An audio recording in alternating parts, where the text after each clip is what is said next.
আসসালামু আলাইকুম দর্শক, দূরদর্শন টিভি সংবাদে আপনাদের স্বাগতম। সাথে আছি আমি মেহেদী হাসান। দেশ ও বিদেশে ঘটে যাওয়া গুরুত্বপূর্ণ সব ঘটনা নিয়ে আজকের সেরা সংবাদ। চলুন শুরুতেই দেখে নেওয়া যাক সংবাদ শিরোনাম। ডিজিটাল মুদ্রা বিপ্লব, কেন্দ্রীয় ব্যাংকের নতুন টাকা চালুর ঘোষণা। নবায়নযোগ্য জ্বালানি, দেশের বৃহত্তম সৌরবিদ্যুৎ প্রকল্পের উদ্বোধন। প্রযুক্তি ও শিক্ষা, দেশের সব মাধ্যমিক বিদ্যালয়ে এআই ল্যাব স্থাপনের সিদ্ধান্ত। আন্তর্জাতিক টি-20 সিরিজে রোমাঞ্চকর জয় বাংলাদেশের। জলবায়ু পরিবর্তন, বর্ষার শুরুতেই অতিবৃষ্টির পূর্বাভাস, সতর্কবার্তা জারি। এতক্ষণ শুনছিলেন সংবাদ শিরোনাম, এবার বিস্তারিত। ডিজিটাল মুদ্রা বিপ্লব, কেন্দ্রীয় ব্যাংকের নতুন টাকা চালুর ঘোষণা। দেশের আর্থিক লেনদেনকে আরও সহজ ও নিরাপদ করতে কেন্দ্রীয় ব্যাংক অফিসিয়ালি ডিজিটাল মুদ্রা বা টাকা চালুর ঘোষণা দিয়েছে। প্রাথমিক পর্যায়ে নির্দিষ্ট কিছু ব্যাংকের মাধ্যমে এর পাইলট প্রজেক্ট শুরু হবে। সাধারণ কাগজের টাকার মতোই এই টাকার মান হবে, তবে এটি সম্পূর্ণ ক্যাশলেস ট্রানজ্যাকশনকে ত্বরান্বিত করবে। দুর্নীতি রোধ এবং লেনদেনের খরচ কমাতেই এই ঐতিহাসিক পদক্ষেপ নেওয়া হয়েছে বলে জানিয়েছেন কর্তৃপক্ষ। নবায়নযোগ্য জ্বালানি, দেশের বৃহত্তম সৌরবিদ্যুৎ প্রকল্পের উদ্বোধন।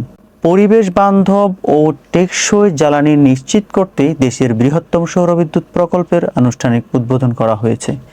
আজ সকালেই প্রধানমন্ত্রীর এক ভিডিও কনফারেন্সের মাধ্যমে এই গ্রিড সংযুক্ত সৌর প্রকল্পের উদ্বোধন করেন।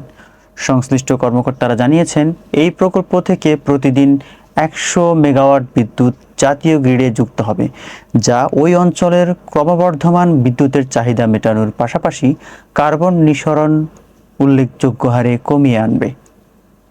দেশের সব মাধ্যমিক বিদ্যালয়ে এআই ল্যাব স্থাপনের সিদ্ধান্ত।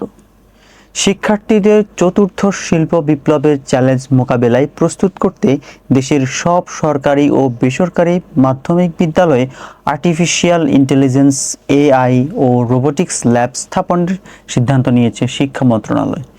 আগামী শিক্ষাবর্ষ থেকেই এই ল্যাবগুলোর কাজ পর্যায়ক্রমে শুরু হবে।